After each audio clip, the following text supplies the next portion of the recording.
Hello everyone, welcome back to my channel. నేను స్వాతిగిరి. ఇది వచ్చేసి నేను పట్టు చీరతోటి స్టిచ్ చేసిన లెహంగా అండి. ఇలా మొత్తము ఐరన్ ప్లేట్స్ లేకుండానే అది ఆటోమేటిక్గా అలా అయితే వచ్చేసింది. ఆల్రెడీ ఒకసారి వేసుకుంది కాబట్టి అలా ఉంది. ఇలా మన 3 మీటర్స్ ఫ్లేర్తో అయితే తీసుకున్నాను. ఉన్న శారీ అయితే 5.5 మీటర్స్ వస్తే ఒక 2 మీటర్స్ పళ్ళుకి పెట్టేసుకొని పళ్ళు పాటు పక్కకు పెట్టేసి రిమైనింగ్ పార్ట్ మొత్తము ఇట్లా లెహంగా లాగైతే స్టిచ్ చేశాను. పట్టు చీర కాబట్టి పట్టు లంగా లాగైతే వచ్చేసింది. దీనికోసం ఉన్న శారీని అయితే నేను ఇలా కట్ చేశాను అనమాట. కింద పైన బార్డర్ ఉంటుంది కదండి, ఆ పైన బార్డర్ని ఇలా కట్ చేసుకొని దాన్ని పెట్టేసుకోవాలి. ఫస్ట్ మొత్తము ఎంతైతే తీసుకుంటామో అంత క్లాత్ తీసుకొని నేను కట్ చేశాను.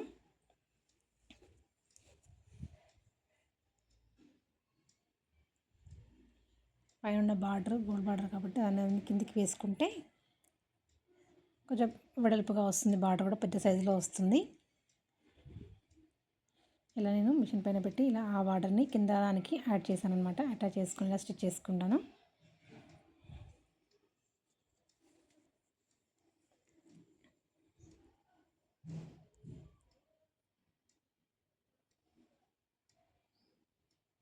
అప్పుడు ఈ విధంగా ఇలా మనకు బిగ్ బార్డర్ అనేది వస్తుంది కదా, చూడడానికి కూడా చాలా బాగుంటుంది.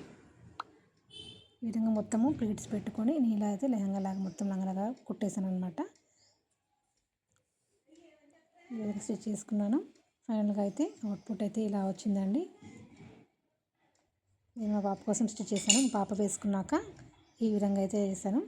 దానికి గ్రీన్ కలర్ బ్లౌజ్ అండ్ ఓణితో ఇట్లా వేరప్ చేసింది. అండ్ మిగిలిన పళ్ళు దానికి కూడా ఇంకొక చున్నీలాగా వన్ సైడ్ అయితే వేసుకుంది అనమాట. ఆరెంజ్కి ఏదైనా కాంబినేషన్ బాగుంటుంది కానీ ఈ మధ్య orange pink, orange green, orange same different colours అయితే వస్తున్నాయి. అయితే ఈ విధంగా అయితే రెడీ అయ్యింది.